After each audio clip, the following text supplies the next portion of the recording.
All right, ladies. Hi, welcome. Very glad to have you. My name is Diana Dubsky, and we are going to go ahead and get things started today with Financial Coaching with Diana. Let me remind myself. Let's see. Let's do your entire screen. Gonna do this one. All right, and I'll move y'all over here. Very good. So, ladies, we'll go ahead and get started. Speak up at any time if you have any questions. We'll just go ahead and roll in because I have a lot of information for you all today. So I'm going to start with a disclaimer for you all. So everything that we discuss today is for informational purposes only. So please make sure if you do decide to move forward with anything that we discussed today or any recommendations that you do your own research. And you can also consult a financial professional to decide if any of this is right for you. I am not licensed or certified in any of these topics, okay? I am self-taught, and part of my presentation today will be on how you can teach yourself as well. So some promises I want to make to you all is I will not answer any questions that I don't know the answer to. I will be discussing items from my own experience. Anything I do discuss, again, to repeat myself, is self-researched and self-taught. My overarching goal here is to share the knowledge that I've come upon, and mostly more than anything is to help you understand that you do have options in your financial life. And then you can ask me anything and know that it will stay between us. Now, this call is recorded, so please keep that in mind when we get to the question portion of the call. But then if we choose to talk more later, that will stay between us. So do understand that. And here is a pop of what we're going to discuss today. So getting to know your money is where we're going to spend the bulk of our time. So I'm super excited for this part, and then we'll kind of run through the rest here. But item number one is what we're going to spend majority of our time on. So this right here is what I call my getting to know your money template. And I'm going to switch up my screen for a moment and pull this over. So ladies, this is a template that I share with everyone. So if you are on this call and if you are interested in this template, please drop your email into the chat and we're going to collect those. And I'm going to send this to all of you a bit after the call today. This is fully functional. It has some formulas in here for you.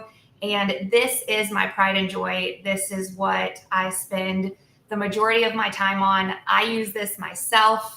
Every conversation I have with anyone about their finances, this is what I send them as well.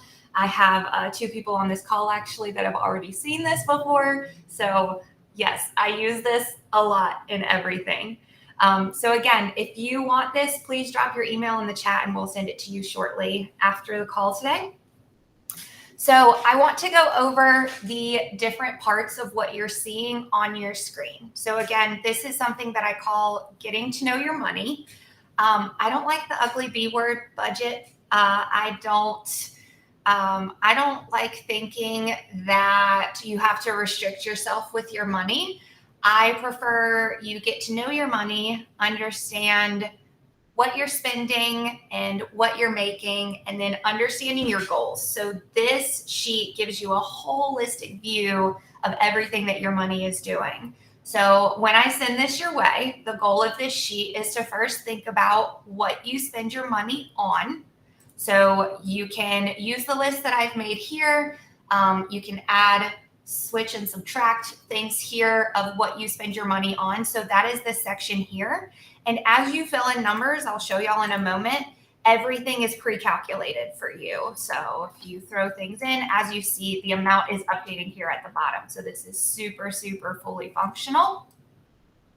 And then this right here in green, you're going to input just this top number here. Okay. So this one is going to be how much money you make after taxes. So my first bad money joke of the phone call today, this is your gross pay. And the reason that it's called gross pay is because once you see how much the government takes from you, it's just gross. Okay, so this is this is your after tax pay that you're going to drop in here. And then these are going to be your goals. So we're going to go over this in a moment. These are going to be your monthly and yearly goals that you're putting in for yourself. Over here in the red, you're going to make a list of any debt that you have. So your debt amount, the last time you checked the debt amount, and the interest rate on your debt. And then a list of your goals, short and long term. All right. So, ladies, and what's really great about this as well is you actually have different forms here according to how often you're paid. So I'm paid weekly, so I fill mine out on this chart. I have had clients that are paid biweekly, twice per month. I've worked with a teacher before that's only paid monthly. So however you are paid, that's the sheet that you can open up to. All right. So I'm going to go ahead and jump in because I want this to be fully functional and available for all of you. So take a look at the screen and take it in. All right. So I want you ladies to get your minds going. This is where we are looking for you to get very honest with yourself. Now, before I run into the sheet here, any of you speak up or drop it in the chat. Do you get nervous when you think about how much money you spend?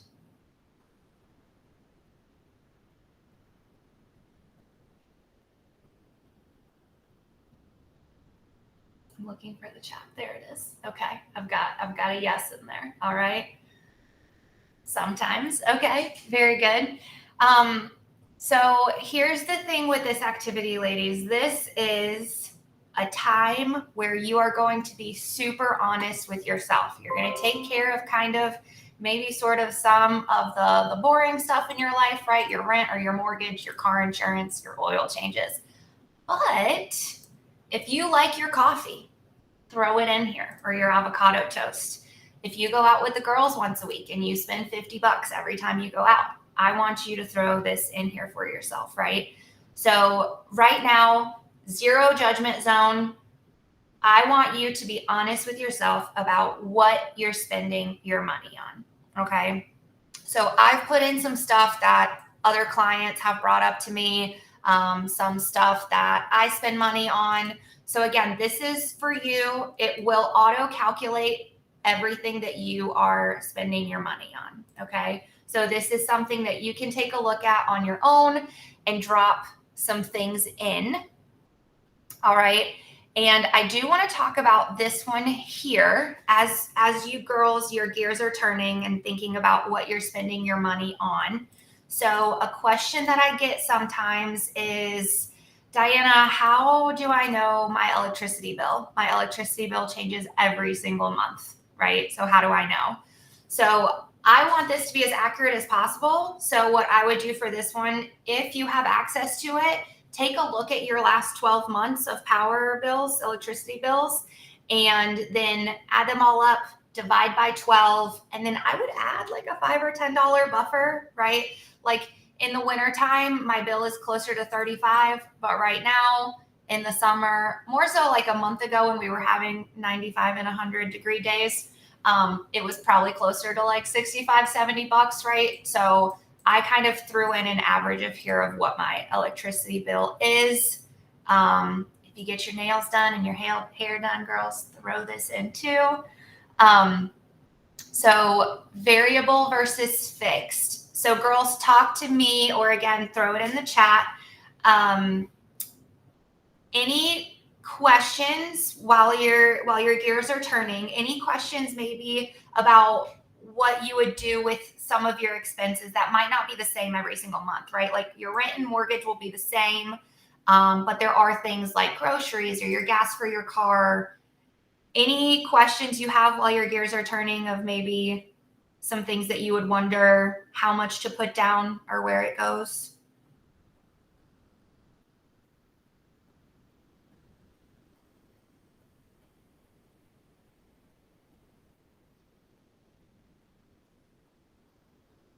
Some other things to think about, like I said, your girls' nights. If you order takeout a lot, right?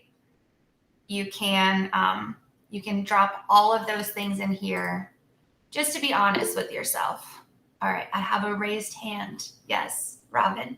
Hi, Diana. Hi. So when it comes to girls' nights, right? Let's say, I know you don't like the B word, which is budget, not, the other one, but um, how do you put a cap on something like that? Something that is more for leisure or fun and isn't required, but you want to make sure you're still getting out there to do things. Like, how do you allocate that for that? Like, how do you do that? Yeah. Make that determination. Yeah. So this is one of those things where you kind of think about what's realistic, right? A lot of times I'll have conversations with clients like, how often do you go out and how much do you spend every time? And usually what I hear a lot is like, I'll go out once a week and I usually spend 40, 50 bucks every time. So then saying there's about 4 weeks in a month, I'll usually take the 50 times 4 and I'll drop in. That's where the $200 came for the girls' nights. So, so then kind of my frame of mind when I have that is when you're then going out with the girls, I don't want you to sit there and every time you go out to have to update this, right? Because I want you to be able to use this rolling forward, moving forward. Mm-hmm. So then what I would keep in mind though is, okay, if I have like 2 drinks, we're in Charlotte, let me think. If I have 3 drinks, that's about 20 bucks already. And right. Then if I have a $20 dinner and then my tip, so that's like 45 bucks, perfect. I feel good about that, cool. Right? And so putting in realistic numbers for yourself that then you don't have to nickel and dime and pull up any kind of like budgeting apps or anything, but at least it helps keep you aware of what you're spending your money on and how much. Love that. I think awareness is definitely key. Absolutely. Sure. Thank you. You're welcome. So I've put in quite a few things, some variable, some fixed. So those are things to keep in mind. Rolling to my next kind of note that I've made for myself is when you're putting in your income. So I do get the question sometimes of, all right, well, I have a full-time job, but then I have a side hustle as well. So what do I do with those extra funds? So, or say that you are a commission-based employee. So then that's where you can kind of, depending on your goals, you can decide, do you want to only look at your full-time funds when you're taking a look at getting to know your money? Or do you have some other goals that you want to add in that side hustle buffer where then you can get a fuller view of how much you're making? And then if you are fully commission-based, ladies, my recommendation is the same every single time, is to take a look at your W-2 for your taxes last year. And then that's where you're also going to get honest with yourself of, all right, do I think I'm going to make more this year, less, or about the same? And then that's kind of what I would do there. So side hustle funds, I address that. And then a question that I do get with this document quite a bit is, how often do I update it? So again, based on your goals, I can share with you, for me, the only time I update my document is if there's a big change in my life. So say I re-sign my lease and the amount that I'm going to pay for my lease goes up. Or say that I live in South End now and I don't need a car no more. So I don't have a car payment or gas or car insurance or my oil change, and I just wipe all that out. So then I can readjust at that point. I do have some clients that take a look at this monthly. So say, for example, you fill this in, you're okay with it, you want to kind of feel it out and let it breathe, since it's the first time you might be getting to know your money. But then say next month, I don't want to take away your avocado toast. Let's say you decide not to get your nails done next month. right? And you updated it. I saw a few chuckles there. I saw it. So if that's the case, you can kind of create extra sheets and then do it monthly, do it quarterly, whatever makes sense for you, depending on your goals. But again, the way that I like to coach and I like for people to get way more comfortable and self-aware about their money is to not nickel and dime yourself and take a look at kind of your lifestyle and then go from there. So that way you don't feel like you're like taking away from yourself, right? That's not what I want. That's not what I encourage at all. I mean, girls, I have tanning on here and your like Amazon orders. So I don't want you to feel like you have to give up anything. This is about awareness. This is about setting goals. And this is about long-term success in your financial journey. So that's what I'm all about. Let me see what else is on here. So like I said, your debt amount, you're going to throw in here the interest rate. So something we're not going to discuss today is debt repayment methods. If you girls do want to discuss that, it's something that we can do at a later date. I'm just getting off work, so my mind's in corporate world. We can offline that, ladies.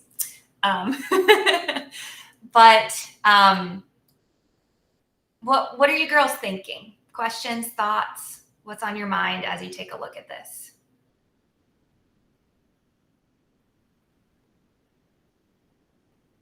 So remember, these are your expenses.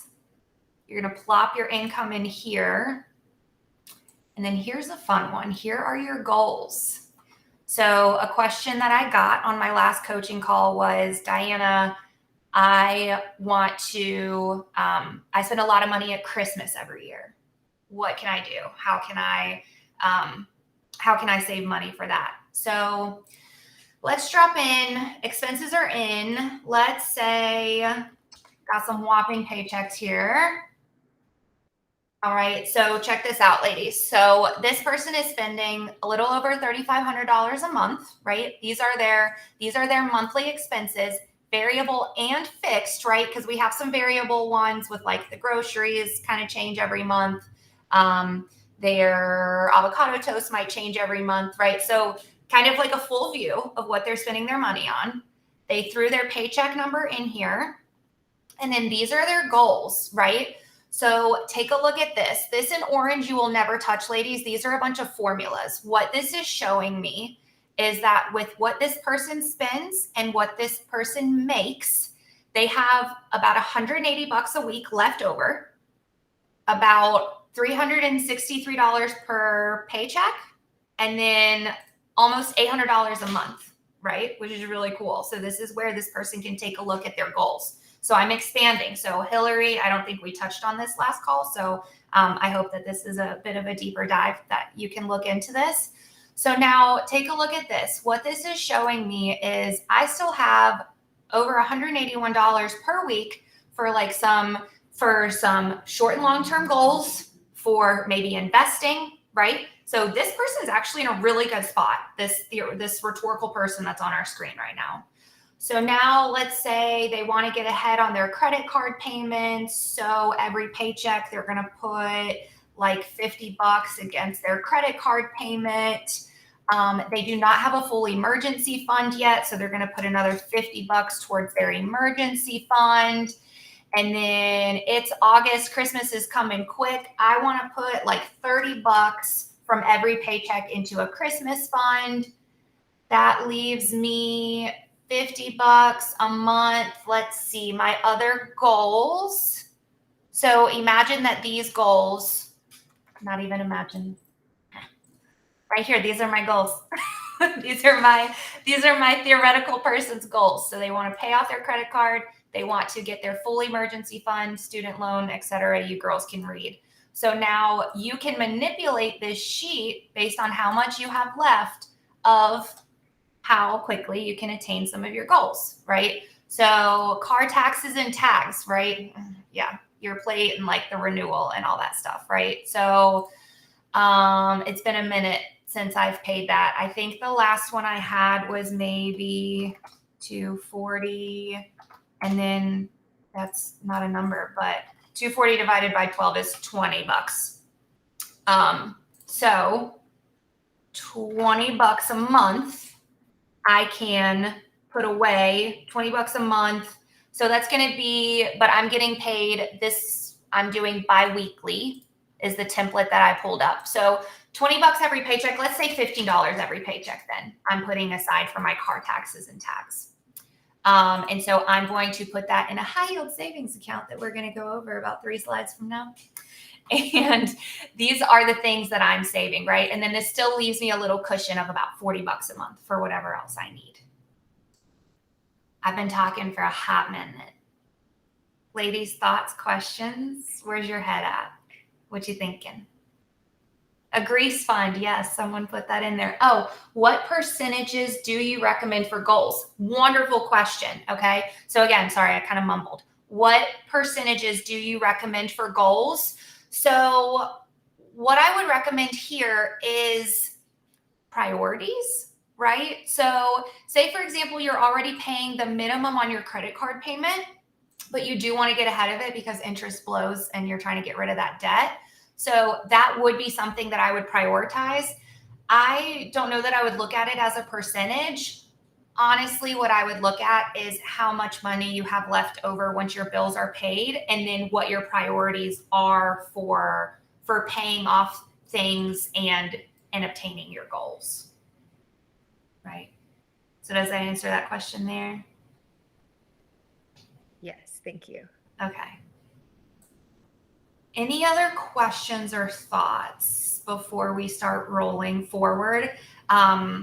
We do spend the most time here. This is, ladies, I'm going to recommend this for every single one of you. Send it to your friends, families, your bae, your uncle, your cousin, your neighbor.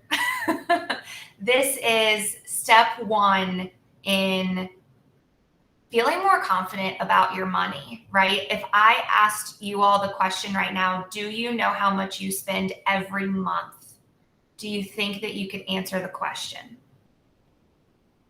Right? And if you don't, that's okay, because these are not conversations that are made normal in our society, right?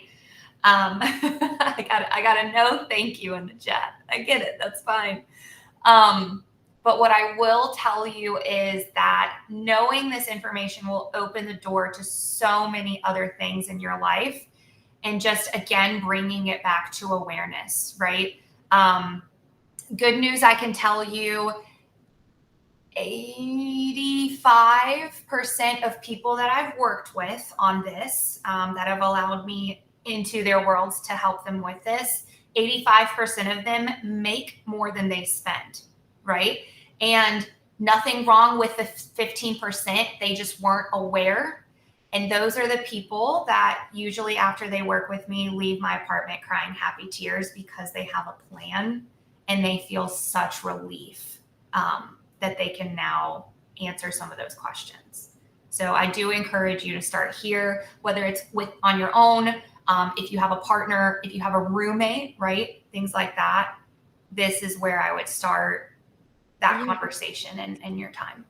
Something to add to that, by building this relationship with your finances in this way, and by coming into the awareness, and by, in a sense, getting control over this, it is a form of self-love. That's the way I perceive these types of things. I literally have my own version of this spreadsheet, right? And where I'm tracking it to a T, what I'm spending and what I'm making and where I'm putting it and all that stuff, and gives you the opportunity to, just like you're allocating it to those other goal areas, you can plan and project into your future, and you can, instead of trying to spend everything at once or in 1 month, you can allocate it to future months. And I find it to be a form of self-love. I know a lot of people, Diana, I hope you can speak to this in just a second, but a lot of people are terrified to look at their numbers. It's kind of like they would rather just not look. But they don't realize that by not looking, that's like a form of neglect. You know? Yeah, absolutely. I agree with you. I mean, you know, you have to be ready for it. You have to be in a certain headspace for it. But the reality is that taking some time to, like, think of it this way, ladies, you're getting to know yourself, too, right? Yes, this is getting to know your money, but this is getting to know yourself. What habits do you have?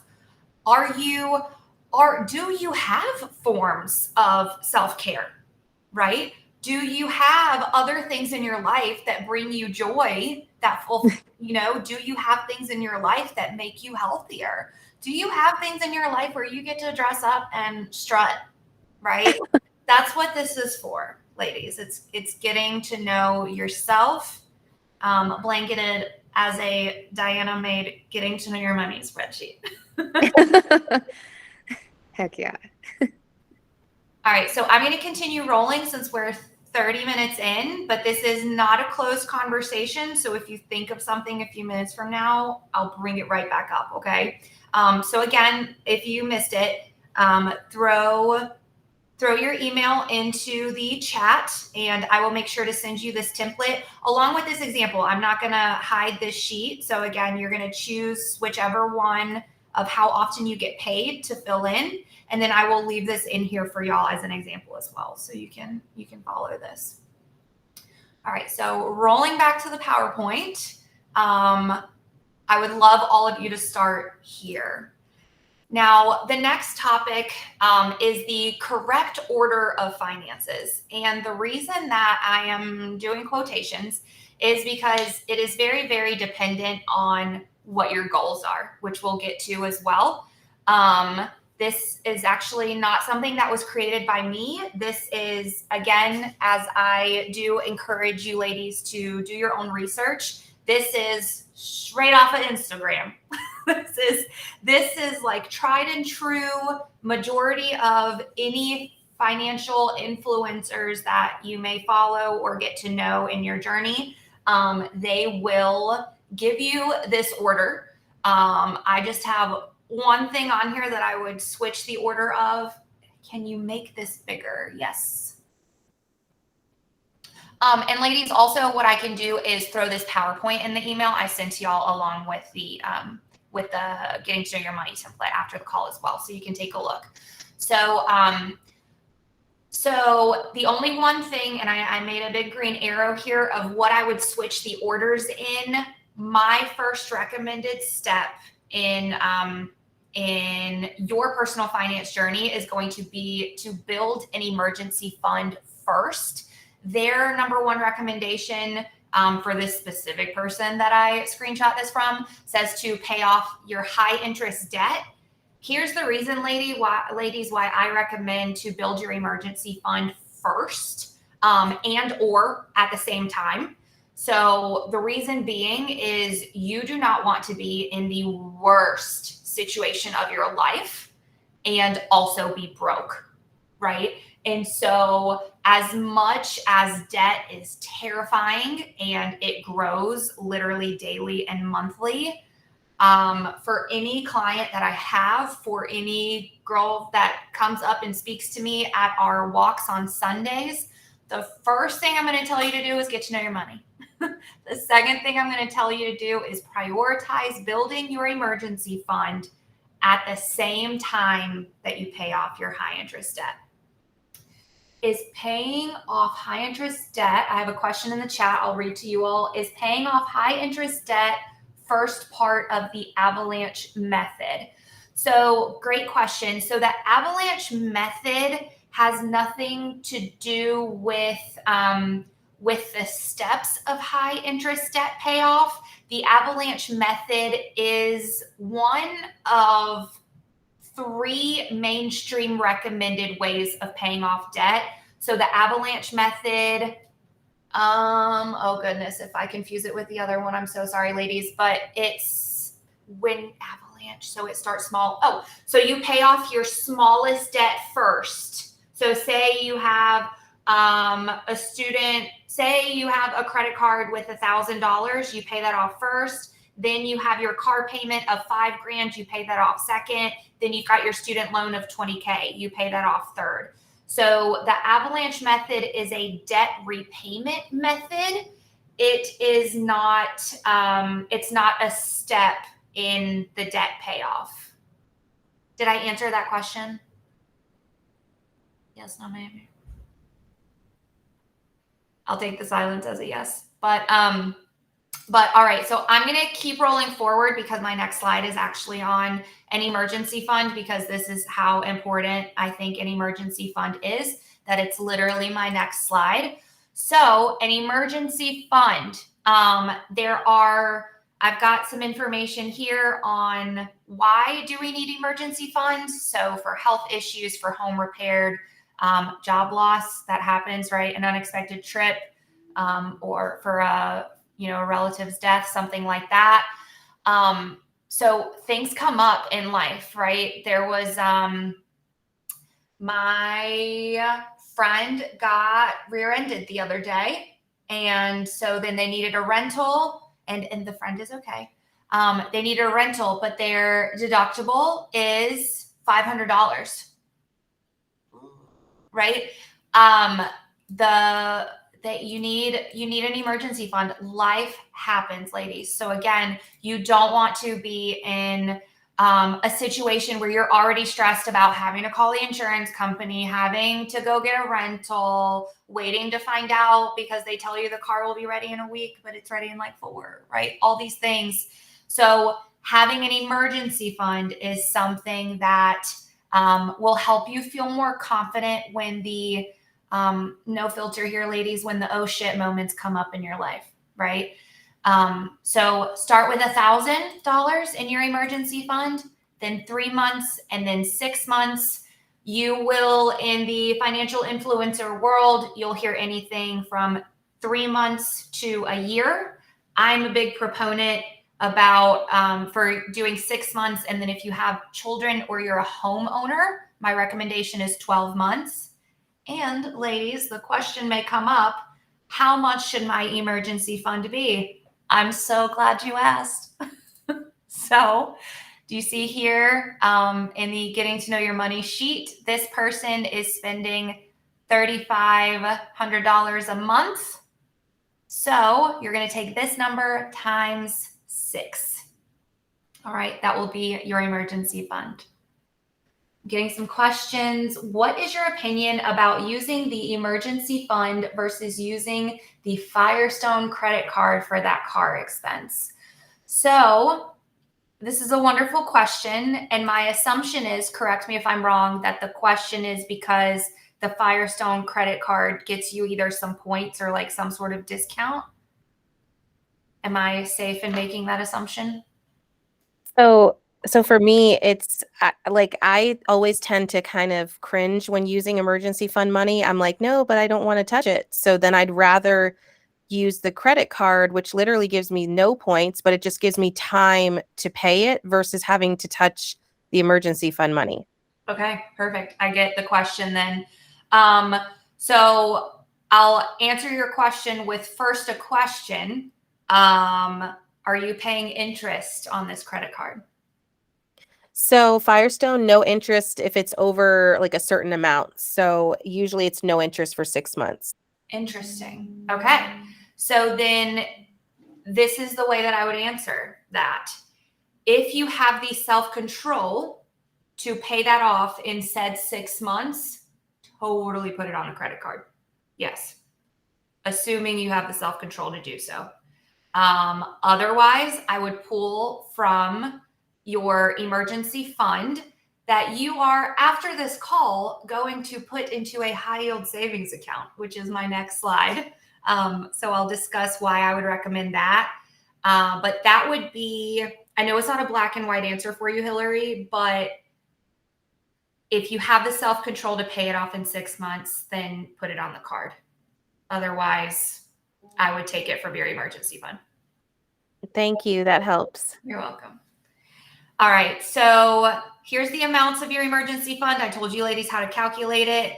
These funds should be liquid. What that means for those of you that may not know, liquid means you can have the funds accessible within 24 to 48 hours. You can have them in your hands or in the bank account that you need it for. And what you are going to do as soon as you get off this call is you're going to put it into a high yield savings account, which brings me to my next slide. So a high yield savings account, let's talk about what it is.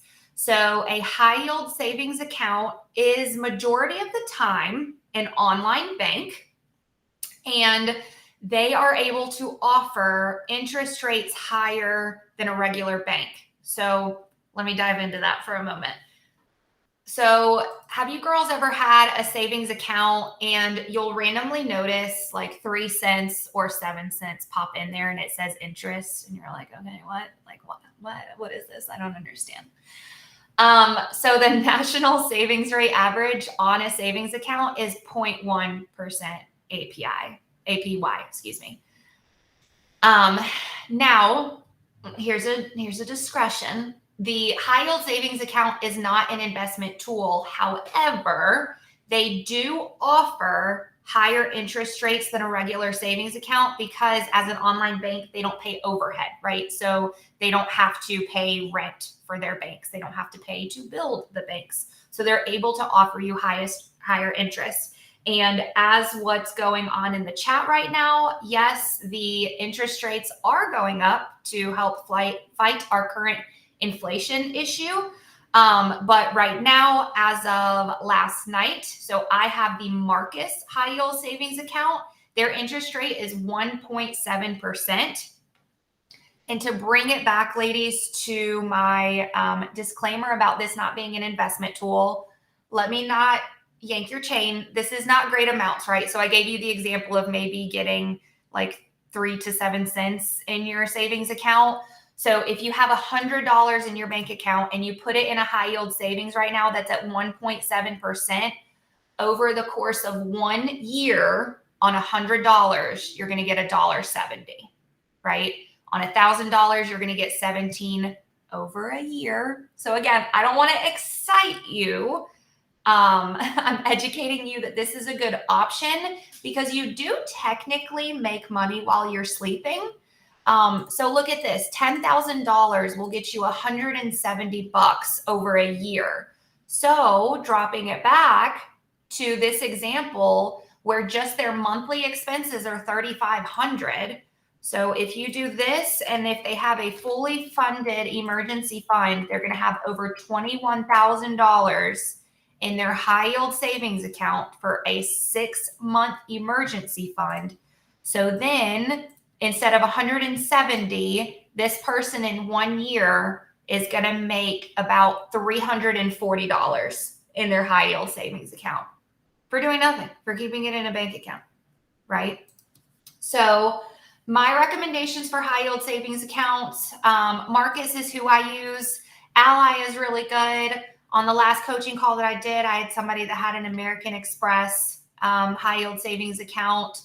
How do you choose which one? You're going to look, girls, don't spend more than 10 or 15 minutes. I promise 90% of them are the same, right? So you're going to look for one with a high interest rate, low or no fees, low or no minimum balance, and that it's FDIC insured. They're usually FDIC insured until about $250,000. So say the bank tanks, you are protected for at least the amount that this bank is FDIC insured for. And then just something fun that I love about high yield savings accounts, you can have more than one account. So I keep coming back to this, ladies, check me out. You can have multiple accounts, and it is a proven psychological fact that when you name your bank accounts, you are actually, people are more successful in saving money because they know what they're saving money towards. So you can have an emergency fund, you can have a travel fund, a Christmas fund, your car taxes fund, right? So I have 5. I have 5 in my Marcus account. I have my travel fund, my emergency fund. I said travel fund first. You see where my priorities are. I need a new bed soon. My phone is 3 years old and that stuff gets expensive. So I have a new phone fund. And then I have my season ticket fund because I'm a soccer fan and I'm going to get season tickets next year again. So 5 accounts, all free to open, 0 fees. I know what I'm putting money into every single time I get paid. And I'm just watching those amounts grow so that I can reach my savings goals. I'm going to take a breather. Any questions?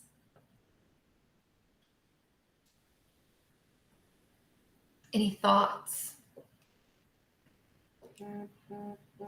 So again, reach out to me after the call if you want to. I recommend Marcus. I recommend every single one of you, regardless of where you are in your financial journey, hop off this call and open a high yield savings account. Put all your money, all your excess money, if you will, in a high yield savings account. My regular savings account, so my checking is with Wells Fargo. My savings account has $0 in it. I do not use it anymore. I don't. I recently did that too, actually. I recently decided to convert it because obviously for Charlotte Girls Who Walk, there's going to be, I just decided to make it a checking account, call it something else, something that I'm going to save money and put other things towards. And because even the lady on the phone that was helping me, the rep was like, there's really no point in holding a savings account with our bank. There's really no, you need to, she recommended high yield savings and then also got me to get a credit card. But you know, that's another story. It was 0% for 15 months. So it's all good. Yeah. But yeah, it's really, what's the point? Yeah. What's really the point? You get no growth from it. You're really just storing your money, and with inflation and everything, it's definitely losing value. Yeah. So, And to piggyback off that, some of the savings accounts now will charge you. If you don't keep a certain amount of money in there, they charge you. So I'm actually going to do that. I have an Ally account, and I'm going to go ahead and just defund my Bank of America savings account because it charges if it goes below a certain amount. Yeah. Yeah. what are these people thinking? I mean, seriously. And I have a question in the chat. Do you have your 5 high yield savings accounts through the same agency? Yes, I do. I have Marcus, which is the bigger name that people know is Goldman Sachs, but Marcus is the name of the app. I have all 5 in there. That way they are all getting the same interest rate. They're all in one place. I only have to connect my one Wells Fargo account to then all of my Marcus accounts. And Marcus has awesome referral bonuses as well. So every time I get a referral, that additional interest that I'm getting for the referrals, which shameless plug here. I'll give you all my code if you want open. But then you also get those referral bonuses as well. And it all just taps into the current accounts that you have open. So yeah. All right, so 6:47, I'm gonna roll forward. Stop me again if you need anything. So this next one, super, super quick, getting to know your goals. Hey, look at this. It's on this sheet too. Getting to know your goals. What are your short-term and your long-term goals, right? So my short-term goal is to have a fully funded emergency fund. My long-term goal is to pay off my student loans. My short-term goal and continuing goal is to have a travel fund so I don't lose my mind and I can go on an island sometimes, right? Short-term goals, my Christmas fund. My long-term goals, I want to be a homeowner in the next 5 years. Another long-term goal, I want to homeowner. I want to have a baby soon, so I want a really cute nursery fund, right? So think about your goals whenever you are putting together your sheet. Put those goals on there, just like naming every single bank account that you have. Put your goals down on paper, ladies. I am not a manifest girl. I don't manifest things. I think it's the realist in me. But writing down your goals, putting a name to things, even recognizing what your goals are, how empowering is it to know what your goals are? And then I shared with y'all that I have had 1 in 3 clients leaves my apartment with happy tears after we do this sheet together. It's because they not only have recognized their goals, they also have a plan to get there. And how amazing and empowering is that for someone? So get to know your goals. This is a part of your process. Now, a little thing that I want to share with you all, and I've added this from my last coaching call. So I want to share with you all how I taught myself about finances. So good old Google and TikTok. I don't have TikTok, but I think there is something disappointing about the fact that we can learn more about finances through social media. but that is the era that we're in. We have also never had this much information in the palm of our hands ever in our lives. So take advantage of it. I will send this PowerPoint to y'all along with the sheet after the call.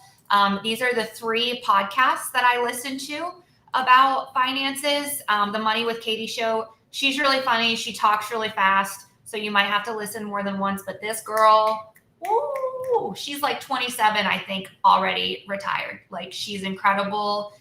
She achieved success by like doing her homework and figuring it out on her own. Real Personal Finance is kind of slower, but they take big money topics and like break it down regardless of where you are in your financial situation. These guys are awesome. Diversifying is a woman of color. She's from Brazil, grew up in an immigrant family. She is about to retire in like a year or 2, and she's going to retire herself and her mother and move them both to Portugal. And she talks about how she has achieved financial success as well. Instagram. So this is actually my favorite way that I taught myself, ladies. Instagram. So here are some people I follow. Shameless plug for me. I'm on there as well. You can follow me to learn about finances. I post, it is my personal page, but I do have finance information on there. There's Money with Katie again. Delianne is the person that does diversifying. And then Clobert is just hilarious. Also, I think in her early 30s, has retired herself, and she's now helping other people achieve financial success. She's amazing. And then my favorite way that I taught myself, and this is the secret to my sauce, ladies. So people on Instagram know that you can follow people. Did you know that you can search and then follow hashtags? And the beauty of this is that anyone in the world that uses Instagram that uses these hashtags then naturally comes up in your feed. So that's phenomenal. I will say 80 to 85% of what I've learned about finances have been from following specific hashtags on Instagram. And it's not just these are just the ones that I thought of when I was putting together the slide deck. But you can follow debt repayment. You can follow finances 101 or finance 101, like any hashtag in the world, and then it will just naturally come up on your feed along with everything else that you are ingesting, right? And then making money talk feel normal. At Sunday's Walk, I spent half of the walk talking with a young woman about her financial independence number and the plan she's working on with her husband. Having these conversations make them more normal, and it will become more normal to you.